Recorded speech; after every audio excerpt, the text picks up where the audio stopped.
lado do outro, você acende um, vai pegando fogo no outro. Dominó. Efeito dominó. Aí chega num, tá fora como é que se diz? Da linha. Ah, estamos em linha aqui, né? O vídeo é assim, né? Acende o primeiro fósforo, vai pegando fogo em todos, mas um cria fora vida da linha. e ele sai da linha.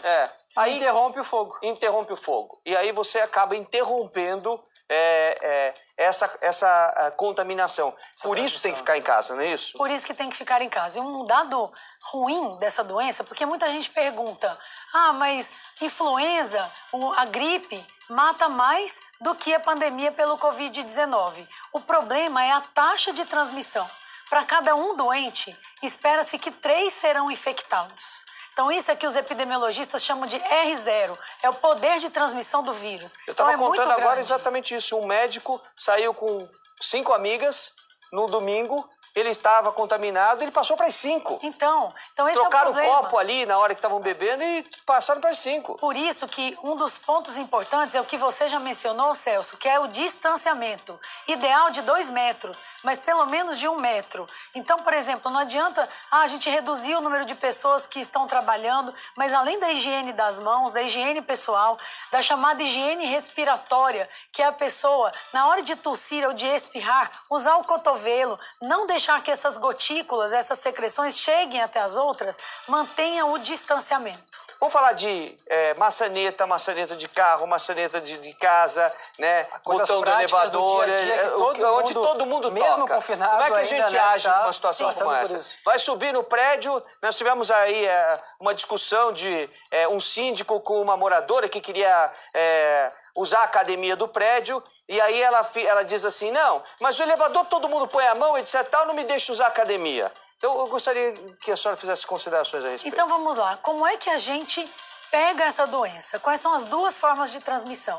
A forma de transmissão mais comum é pelas vias respiratórias, por meio das chamadas gotículas. Então, o cidadão tossiu ou espirrou e houve um contato direto destas secreções com as mucosas, que a gente chama, seja nariz, boca, olho. Por isso que a gente sempre tem que evitar de levar as mãos ao rosto antes de higienizar, com água e sabão ou com álcool gel. Então, primeira maneira, por meio dessas gotículas. Segunda maneira, por meio da contaminação do ambiente. E aí que vem estudos importantes. Um saiu no New England Journal of Medicine nessa semana, que é uma das principais revistas do mundo, mostrando que em determinadas superfícies esse vírus persiste vivo por até 72 horas. Então isso redobra a nossa responsabilidade. Por isso, no táxi, no Uber, no transporte, no nosso trabalho, o uso responsável do álcool gel e a lavagem adequada das mãos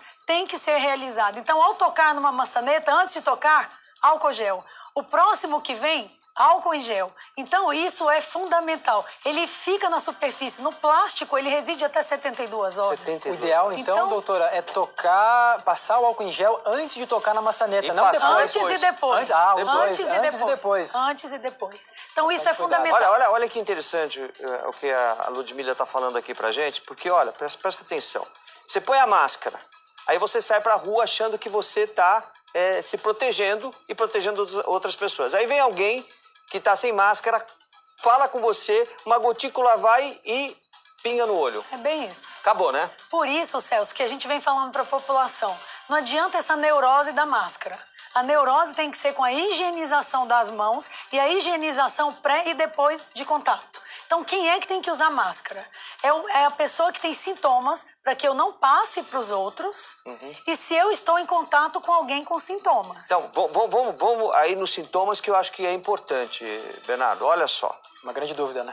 Porque as pessoas falam, é sintoma, mas pode ser que eu tenha um resfriado só, pode ser que eu tenha uma outra gripe, como H1N1, né? O que acontece numa situação como essa? Você não sabe. Então, tem que se proteger, seja lá qual o sintoma que você tiver. Você põe a máscara. Num caso como esse, tem que usar a máscara. Porque a gente não sabe o que é, né? E tem um ditado muito certo da parte médica que é assim, no momento de pandemia, tudo é Covid-19 até prova em contrário. Então é melhor a gente provar que não seja a doença do que partir do pressuposto. Olha, essa sua fala não ouvi em todas as coisas que estão sendo faladas até agora. Eu não ouvi isso. Entenda como sendo Covid-19. Entenda como sendo Covid-19, em qualquer sintoma. Né? Até que você tenha certeza, né, que não é. Então você entende que é e você se precaver em relação a isso. Inclusive com familiares. Como é que a gente faz em relação à nossa casa, à nossa família? Olha, Celso, eu sempre tenho dito, quem é que tem que estar trabalhando agora? São os jornalistas, são as autoridades e são os profissionais de saúde. Os demais têm que ficar quietos em casa.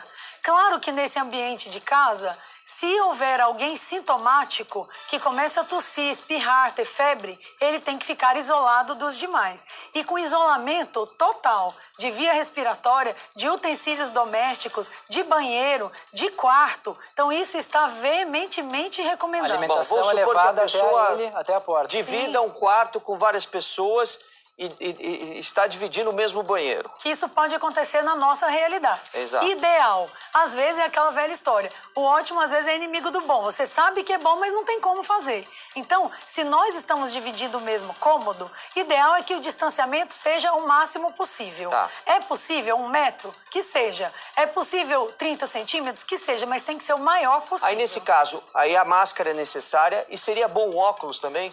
O óculos é principalmente para o profissional de saúde, porque se eu lavar bem as mãos e não levar a mão no olho, esse risco é muito baixo. O risco maior é o profissional de saúde. Por exemplo, o fisioterapeuta vai aspirar a secreção de um paciente. Ou eu na UTI vou entubar um paciente. Aí aquela secreção vem direto em contato com os meus olhos. Então, o profissional de saúde, esse é um dos equipamentos de proteção individual que o profissional de saúde usa. Então, em casa, eu vou ficar o máximo possível distante, regra número 1. 2, se tem sintomas, eu não chego perto, eu não vou tossir e espirrar sem que eu cuide do distanciamento. Terceiro, eu não vou dividir utensílios domésticos na medida do possível. E é nessa hora... Separa o copo, separa o prato, separa a toalha, o banheiro. E é nessa hora que a gente fala, será que toda a nossa população tem condições de obedecer essas regras? E aí vem o que vocês estão fazendo, prestando esse serviço a toda a sociedade. Então é a hora da solidariedade, da gente ajudar as pessoas que não têm essa possibilidade.